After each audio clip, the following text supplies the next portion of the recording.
nalobaka boye oza na mwasi oza na bana esengeli ete toyeba nini tokolanda na kati ya libota.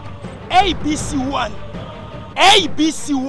site moko oye kangi masolo na monde ati mpona kozwa bainformation ya kitoko landa s'abonner na ABC1 soki obone okomona bemission ya kitoko bainformation ya bien musique ya malonga yaya mwasi papa mama oya kosabone na ABC1 te yaya façon na kopapola ye akolapa boniko ABC1 ABC1 Television. ABC1 Television. Le leader en actualité. ABC1, Jésus-Christ est le number one. Bonjour, bonjour, bonsoir. C'est l'heure à laquelle vous nous recevez. Vraiment bonjour aux autres d'émission. Nous découvrons ensemble où ils ont vraiment présenté. Nous avons concerne merveille makina. Nous avons découvert ensemble les amours quoi émission et milax. Nous avons bébé, bokenda potokala, botika bandal, botika lemba, botika banjil, botika bakimbanteke, bamatadi, baboma, makambo, ba producteur, ba pasteur, tolobela ka ba détail et belé na kati ya découvrir ensemble to laksaka no makambo ona no bomona te na kati ya découvrir ensemble to zaka na ba rubrique ya ba anniversaire to zaka na ba rubrique ya ba mariage to zaka na ba rubrique tellement et belé na kati ya émission au découvrons ensemble kaka ndé na lobaka bo s'abonner massivement na site au ABC1 vous allez vraiment des sites na site na bino o ememi la kabino vraiment d'informations réelles d'informations moko vrai au besoin ka direct na émission au découvrons ensemble où ils ont représenté nangamoko ser merveille makina les lots découvrons ensemble à bois qui mis neo api botoko landa na yamba qui prophète Jérémie Boer bolanda comme est-ce qu'il a lobela qui makamba li foko lobela qui li foko bo beninga bo komeli belé droit de réponse pour na ba brana mister pasteur David je crois qu'il a obenga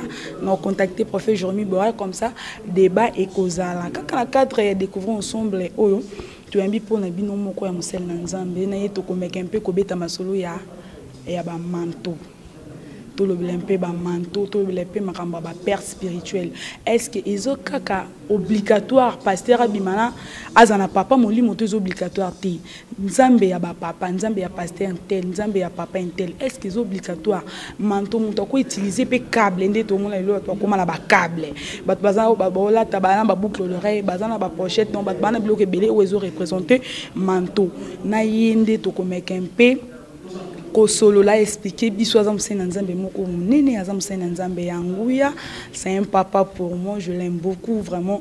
Naïe alobaka vérité, bien qu'il y a une douceur, mais na kate douceur on a vérité et l'obamaka mingi akit. J'ai dit bonjour prophète Félix Kalonji. Bonjour sœur merveille. Merci beaucoup et mon émission Découvrons ensemble. Ah oui, nazo pambola. Émission Découvrons ensemble et les téléspectateurs Banananzambe Bazolanda Biso partout dans le monde où ils sont. Vraiment, je les bénis et je les salue tous là où ils sont.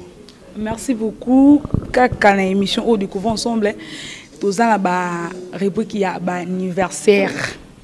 Tous souhaiter joyeux anniversaire na mon papa. On a pensé papa na ngai papa zonga muki na na ina papa na nga sala nga ba activité na ye to sa émission mon papa pasteur de la foi anniversaire et les bien ozo ba cadeau na yo et pas mon nom mutema joyeux anniversaire n'apôtre Alpha Lushima l'église chapelle de Victoire papa joyeux anniversaire na yo to qui sous joyeux anniversaire na prophète Félix Kalonji to ko yembela e est-ce que to yembela papa c'est un papa pour moi joyeux anniversaire. Joyeux anniversaire, joyeux anniversaire, prophète Félix. Joyeux anniversaire, ouh. Kabouya nini oyem la prophète joyeux anniversaire p. Joyeux anniversaire prophète, prophète Félix na popra ki cadeau na yo, na musala na yo. Ozana lokola maman babi di kusidi côté o soki anniversaire il faut sembler ba kasia bière au sembler congélateur non na musala na esenga bible derby et tant que moi na yo cadeau d'anniversaire yango. Amen. Amen. Merci beaucoup prophète Félix. Je dois utiliser déjà. Ouais. avec cette émission. Merci beaucoup, papa. Merci, c'est un papa vraiment pour moi. Au salami pour l'angaï. Merci beaucoup, Valendia. Découvrons ensemble l'émission Zalara, le quoi télé-réalité, émission les cacaboy. Hein? Zalara, le quoi télé-réalité, Kabou Yakolongo Kuna Kokota, Chéri Nanga Pekap Sakolongo Kuna Kokota. Donc, découvrons ensemble les Zalara, ambiance, dans les Zalate innovation. Car on a quatre à découvrir ensemble. Sans plus tarder, prophète Félix, quand je dois entamer la quatre sujet, phénomène Nzambe ya papa nanga, phénomène les dieux de mon père, phénomène manteau. Pour nayo orolobani. Est-ce que ça c'est obligatoire pasteur soit ndoza boza na père papa ya molimo puis utiliser ka komba papa na comme soubassement? Merci beaucoup sœur Merveille pour la question. Déjà à ce qui concerne les pères spirituels, la Bible fait déjà mention sur ça et Bible est tchépé point. Oui, il faut avoir un père spirituel. Ce n'est pas mauvais parce que apôtre Paul, il est en train de dire à Timothée, Timothée, tu es mon fils dont j'ai engendré dans la foi. Vous comprenez? Déjà, à partir de ces versets bibliques, déjà nous comprenons que non, Timothée était le fils spirituel de son père qui était apôtre Paul. Et nous voyons aussi Jésus-Christ qui est notre Seigneur et Sauveur aujourd'hui. Il était avec ses disciples, il les a enseignés pendant 3 ans de son ministère, ensuite il les a envoyés. Donc avoir un père spirituel dans les ministères, ce n'est pas un péché, c'est quelque chose biblique, quelque chose de la saine doctrine, ça fait partie de la saine doctrine, donc ce n'est pas mauvais. Bon, ce n'est pas mauvais, prophète Félix Kalonji. Au quoi expliquer comment on a vexé Nini au camp c'est dans un père spirituel? Oui, vexé est belé. D'ailleurs, je viens de le dire que Christ est azalaki na ba disciple.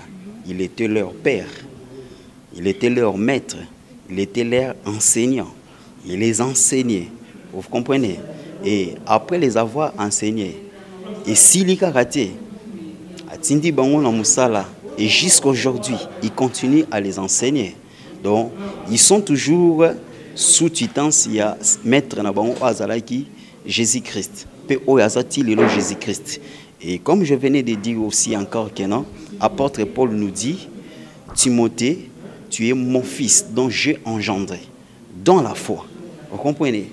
Donc, Timothée, Azali, moi, Naya, apôtre Paul, Oyo Aboti, Nakatia, Molimo. Parce que avant apôtre Paul abota Timothée, Timothée azalaki déjà na église, azalaki na ba synagogue. Croyant que azalaki déjà ayebaki Nzambe. Toi azalaki déjà na enseignement sur Nzambe. O azalaki na kati tâtonnement. Ayebaki na Nzambe te, quoi que azalaki na ba synagogue. Jour Paul a côté na synagogue, akutaine na synagogue, nde azuye akomi ko orienté, akomi ko enseigner, ko talisa ye, oyo ezali véritable Nzambe, oyo ezali c'est quoi la saine doctrine, c'est quoi la doctrine de Jésus-Christ, c'est qu'à partir de là que akomaki mwana na ya molimo.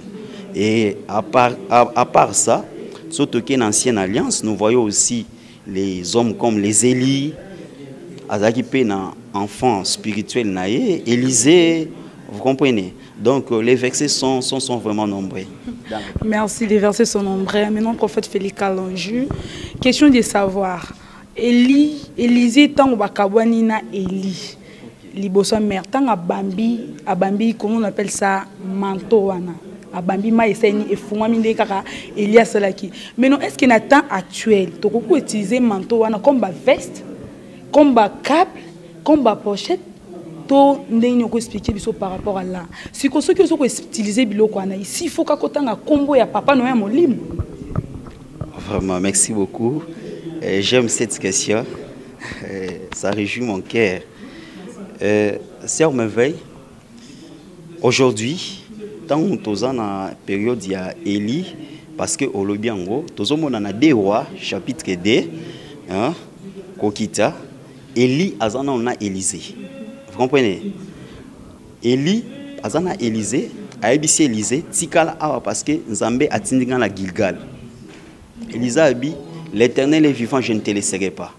les fils des prophètes à Gilgal.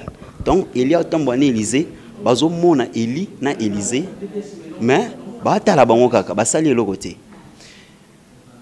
Bakomi na Bethel. Élie a ipsi tikala nzamba tinga Bethel, Élisa boyi kaka na Olanda o, l'Éternel est vivant. Bakomi les fils des prophètes à Bethel, bazo mona bango. Bakomi na Jourdain. Tant bazo koma na Jourdain, Élie alongoli manteau. Jourdain ezaki obstacle. Ezaki ko empêcher ba traverser ngamo mususu. Alors Élie alongoli manteau, il frappa les Jourdains. La Bible dit les Jourdains se séparèrent ça et là. Élie azo beta manteau na Jourdain atangi komba mutute. Atangi même ata komba éternalité. Atangi même ata kombo ya nanité. O ya les dieux d'Abraham te. Mazuka ka manteau a beti ma efungwa bakatisi. A ebisi Élysée. Nalingi na matre.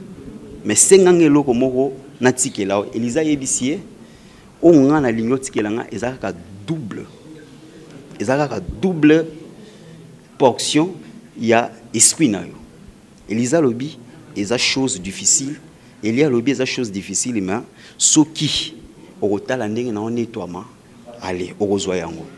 Élisée monta, hein, na ligne vraiment, en tout cas, ba nzambe, ba tcha vraiment matoi parce que je vais dire quelque chose là. Élisée azomata, il monte au ciel. Azotika manteau parce que Élisa azotalande Élie azomata, manteau ekoi à recevoir manteau. Tant à recevoir manteau, il faut azonga. Mais faut azongela wapi, zela kaka obalekelaki. A komi pe liboso kaka Jourdain. Bible lobi azui manteau. Ka le même manteau o Élie a betaki kaboli mai.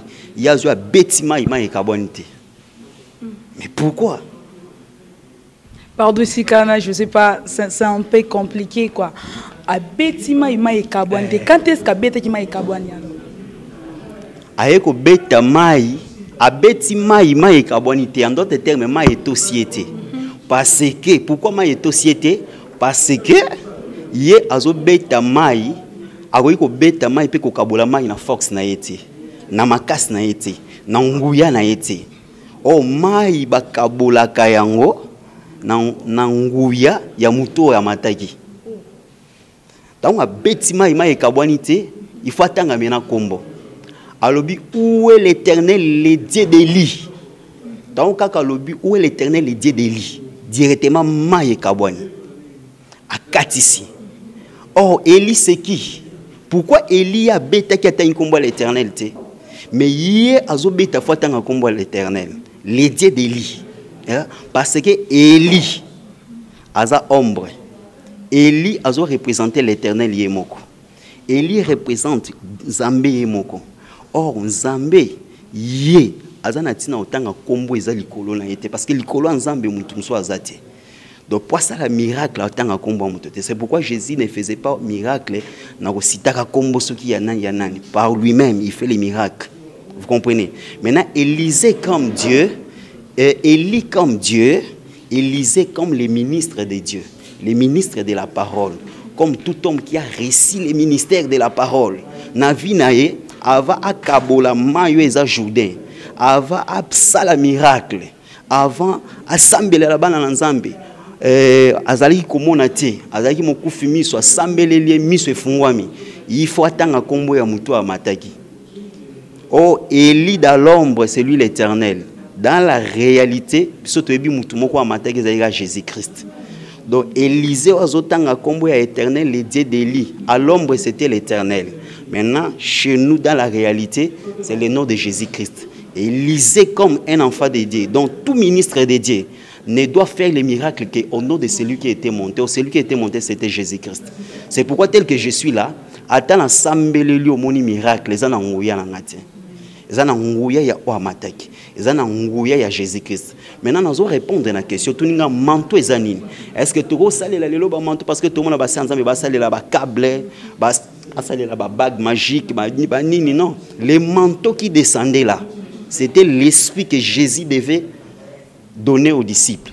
Est-ce que ce prophète Félix, tu vends dans les sikawana, tu mets dans les sikawana, to mekempe ko vendre sikana o lobi que manteau o ekitaki manteau nezo ko représenter esprit ya Nzambe non plus ba bac non plus et lamba maintenant pourquoi ceux qui se présenter esprit ya Nzambe Moïse azalaki na bâton ezaki esprit ya Nzambe te Eli pezaki manteau quoi kazaka maintenant là on peut expliquer en ndengeni donc faut ça esprit et tout chaka et l'eau style ou comment non tu sais Eli a fandi na Élysée atikeli mantoté. Tu comprends? Maintenant, tant azo mata, aotika manto. Ça c'était l'ombre. Bible lobby que non. Toutes choses qui ont été passées dans l'ancienne alliance, c'était l'ombre des choses à venir. Maintenant, dans l'ombre, tout le monde il y a zomata atiki manto. Maintenant, comme l'ombre n'est pas l'exacte représentation des choses, maintenant, dans la réalité, nous voyons maintenant la précision parce que c'est la réalité. Nous voyons Christ avant qu'il monte. Il dit aussi aux disciples, n'allez pas encore enseigner, mais attendez dans la chambre haute jusqu'à ce que l'Esprit descende sur vous. C'est alors que vous pouvez l'enseigner, c'est alors que vous pouvez aller faire les miracles. C'est alors que Christ a mati, au jour de la Pentecôte, a quitté ici manteau, véritable manteau, les réels manteaux qui étaient le Saint-Esprit. Donc aujourd'hui là, si je dois faire les miracles, c'est avec la puissance du Saint-Esprit. Parce que c'est la puissance du Saint-Esprit qui doit accompagner les miracles. Si je peux, c'est par la puissance du Saint-Esprit. Au nom de Jésus, par la puissance du Saint-Esprit. Parce qu'aujourd'hui, nous faisons tout par la puissance de Dieu. C'est ça le Saint-Esprit qui était descendu. Soit qui t'a quitté, Pierre n'allait même rien faire. Imagine que le Saint-Esprit est descendu, Pierre s'éleva, à Longo Lisson, il a prêché. Il commence à prier pour les gens. Et les miracles s'opèrent. Mais ils s'opèrent par quoi? Par le Saint-Esprit qui était descendu, au nom de Jésus-Christ qui est allé au ciel et qui a envoyé le Saint-Esprit. Vous comprenez? Maintenant, Moïse, Azaki na bâton. Au lobby, comment bateaux ont représenté Saint-Esprit? Les bateaux de Moïse, c'était l'image de Dieu lui-même. Vous comprenez? Parce que quand Dieu choisissait Moïse, Moïse avait les bâtons. Mais les bateaux de Moïse, avant Dieu, n'étaient que les bâtons ordinaires. Avant l'appel de Moïse, ce n'était que les bâtons ordinaires. Mais quand Dieu lui appelle, Moïse contesta avec Dieu dans son appel. Dieu lui dit, Kati dans la main. Il dit, j'ai un bâton, jette ça par terre. A jeté par terre et comme ignoka. Zamba lobi simba ngona mukila, a simbi na mukile zongi bâton. Vous comprenez? Ce que Nzambe a ébissé, au sala bon autant aux ala devant Pharaon. Maintenant remarquez, Moïse, Nzambe a ébissé dans salo Nzambe devant Pharaon. Mais en quoi? Par les bâtons. Moïse a simbi bateau a commis devant Pharaon. Azuka même bateau a simbi on a le boko nae. Pendant que simbi on a le boko nae, bateau est à bâton. Mais tant qu'on a l'ongolé on a le boko et kiti na se à ma belé. Bateau est comme nyoka. Vous comprenez ça ma veille. Bateau est comme nyoka. Ba magicien ba lobi a ba puissance au biso peto sala ngo Pharaon ko bangelo roté. Oh Pharaon force nae et fandaki na armée na été. Fandaki na ba soldat na ba généraux té. Force ya Pharaon et fandaki na ba magicien. Et fandaki na ba nganga na nyons. Siko ya bengi ba nganga na nyons ba ye ba sali même miracle Moïse a sali. C'est pourquoi biso ba na Nzambe sert merveille miracle bangi sara biso té. Toki ko samba en église en kuna ba sala miracle. On Nzamba sala ka ba miracle ça t'a pas sala ngo. Mais au finish, on comprend les gars que wapi Nzambe, wapi Satan. Bango so babwa ki pe ba magicien na bango na se ba bateau na bango na se komi ba nyoka. Tango ba sisi ko bwaka. Moïse a fungoli ba nyoka ya Moïse fungoli munoko. Bango nyonso ba koti. Donc puissance nyonso ya Pharaon, Nzambe a engloutir en. Donc Pharaon azaki dépouillé le même jour. Au Moïse a genda liboso na ye. Au Pharaon aujourd'hui c'est qui? C'est Satan. Wane zaki l'ombre. Mais nous voyons aujourd'hui Pharaon qui est Satan à la croix. Jésus-Christ, qui étaient élevés comme les véritables serpents au Moïse à Simba Kiwana, a dépouillé puissance à diable, les autorités, les dominations. Il les a livrés au spectacle. Et Satan lelo atikali kabot, atikali sans puissance, atikali sans gloire, atikali sans force. Donc les bateaux que Moïse avait représentaient Dieu. Pourquoi ça représentait Dieu? Parce que c'était l'ombre. Dieu dans l'ombre, il pouvait utiliser les bâtons. Dieu dans l'ombre, il pouvait utiliser l'arche. Dieu dans l'ombre, il pouvait utiliser l'eau. Dieu dans l'ombre, il pouvait utiliser l'huile. Il pouvait utiliser les sels. Mais parce que Christ n'était pas encore venu. Mais quand Christ est venu, Dieu a pris les bâtons, l'huile, l'eau, les sels, à déverser en cas de Jésus. Il commence à agir maintenant par son Fils. Merci beaucoup, Valanda. Découvrons ensemble, c'est vraiment profond. Hein? Je ne sais pas, si autant tout le monde avait dit les commis, ils ont utilisé les manteaux, les bacs, azana moi câble nae, ana moi mouchoir, ba comme que musika prophète Félix Kalonji et lamba ya pasteur ezobikisa ba malade et que sous musika manteau le comme numéro de téléphone ya pasteur muto obelo numéro de téléphone komi yango na loboko na yo obiki par là bazo c'est la magie bazana ngamba pharaon de pas akina ba serpent na ye ou comment pour na ba pasteur bazo ko utiliser yango bazo utiliser ba huile bazo ko utiliser ba jus bazo transformer ngo zo ko ba makila ba bilo mo pour na bato bazo sala bongo baza batu ya baza ba magicien to bazo sala makambo vraiment ya bonzambe. En tout cas, réponse est claire, ils sont nangambu ya diable. Ce sont des magiciens, ce sont des satanistes, des antichristes, des serviteurs de Satan, parce qu'ils opèrent avec les bagues, les magies, l'eau, les sels, où ils ont représenté maintenant Satan. Vous voyez? Tandis que pour nous, je ne peux pas faire miracle aujourd'hui. Non, l'huile d'onction. L'huile d'onction. À l'époque avant Christ. Bible est que non. Que toute ta robe soit blanche et que l'huile soit toujours sur ta tête. C'était dans l'ombre. Mais l'huile qui est toujours sur nos têtes, aujourd'hui c'est le Saint-Esprit qui est permanent avec nous. À l'ombre, pour que l'huile soit toujours sur ta tête, tu devais toujours aller à tout moment, on verse sur toi l'huile. En fait, Félix, ma Chantal, ma chérie, je t'aime beaucoup, maman, papa osé. Je sais pas, mon prophète Félix, azoye bango, tozoye bango te. Oui, donc, si on l'élo, et ça m'a dit mon santo. Mais pourquoi quand on va utiliser oui, donc, si on va guérison, tout le monde a l'appliquer huile, ça marche.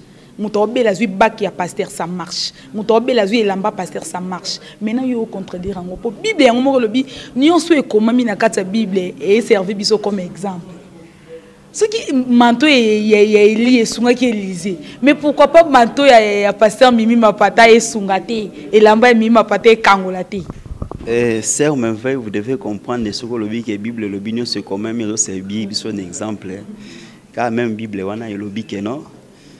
Les Écritures tuent, mais c'est l'esprit qui vivifie. Les Écritures qui tuent, c'est ça, comme on a Elisa Tiki Manto, Azo Salelango et Kaboli Jourdain, pasteur pas eu bague, Akeya Saleli, Azanakati Écriture. Ils iront dans l'enfer, les places c'est dans l'enfer. Vous comprenez? Parce que quand Christ est venu, dans Acte chapitre 4, verset 12, il n'y a aucun nom qui nous a été donné dans les ciels, sous les ciels et sous la terre, si que nous pouvons ou nous devons être guéris que le nom de Jésus-Christ. En d'autres termes, balobi boye kombo moko te pesa meli biso we koyiko bikisa biso ce que zaka ya Yesu te. Donc kombo ya tozana posa kombo ya huilité, tozana posa ya kombo ya bagité, ya maïté, ya mafuta te. C'est merveilleux, je te dis ceci. Tous en la loi, les prophètes, les psaumes, les évangiles, et puis tous en les épîtres. Tu comprends? Maintenant, la loi, c'est ça où ils ont englobé les prophètes et les psaumes. Maintenant, l'évangile, c'est Christ lui-même. Maintenant, les épîtres, c'est les apôtres. Maintenant, la loi, nous les interprétons par rapport à Christ. Tout ce qui s'était passé dans la loi, tant que ils étaient nzete wana fo ebimisa Christ. Tant yo ministre otangi na Bible na kati ya jardin d'Eden nzete moko ezalaki wana epesaka bomoi. Nzamba azoloba to empêcher mutu ati azoloba koneta buka mbuma nzete wana po alia sinon ta ko vivre libela na libela kati na mabe kati na malamu. Fo luka obimisa nzete nini ekopesa bomoi. Tango moni Noé asali masuwa nzamba beti mokili na mai masuwa wana ezo bikisaka bato bakoti na kati donc so koti no na kati ya masuwa Noé ate donc obika to okufa na déluge donc po bika kota na kati ya masuwa Noé donc comme c'était masuwa ya Noé wana ezaki ombre Jésus alobi ce qui se passa au temps de Noé c'est ce qui arrivera de même au temps du fils de l'homme. C'est que l'âge de Noé c'était Christ. Donc, so lingi obika na jugement éternel. Obika na jugement wezo ya jugement à venir. Otakati na Yesu aza véritable âge de Noé. Soko kotite kati na Yesu aleyo okufa. Parce que il masuwa wana ilweza Yesu. Vous comprenez? Maintenant, toute l'ancienne alliance t'interprétons par rapport à Christ. Maintenant, l'évangile c'est Christ lui-même, c'est ça la bonne nouvelle. Je suis venu vous annoncer une bonne nouvelle, c'est que dans la cité de David, il vous est né un sauveur. Maintenant, quand les apôtres viennent avec les épîtres, ils viennent nous donner maintenant la doctrine. Là, comment marcher maintenant avec Christ? Quand il dit que la femme se taise, tu n'as pas à discuter avec les épîtres. Quand la Bible dit, tu ne feras pas ça, tu n'as pas à discuter. Oh non, mon non. Dans l'ombre, dans l'ancienne alliance, Zamba a utilisé Babiloko parce que Christ a zalaki. Mais quand Christ est venu, Zamba tiki Babiloko parce que réalité, il y a beaucoup de réalité à Zawana. C'est makina. Est-ce que nous avons pour ça il lingi non pas tant on a mon ayomoko? Est-ce que nous avons pour ça photo non? Ce que vous avez photo. Mais quand j'ai déjà toi-même photo non est comme cabot. Ah on me pose non ça les la ayomoko. Mais c'est ça. Merci beaucoup, prophète Félix Kalonji. Émission est tellement qui toque comme casse, mais l'État nous fait défaut. Vraiment, faut, oui, mettons et puis ça t'est mon boulot, mais saison 2 ESA, deuxième numéro, ESA, tu continues, si je ESA tellement profond pour vraiment ban ensemble, bah, pambolama. Maintenant, prophète Félix, tout ce qui est vraiment dans la émission, oyo, en aimant, ban ensemble, bah, retenir vraiment nini, bah, utiliser, bah, bilo, qu'on a tout, bah, utiliser, on te bateau, bah, zo démérite. Si qu'on a l'église, on va utiliser ba bague, ba utiliser ba câble, ba utiliser ba manteau, ba salani.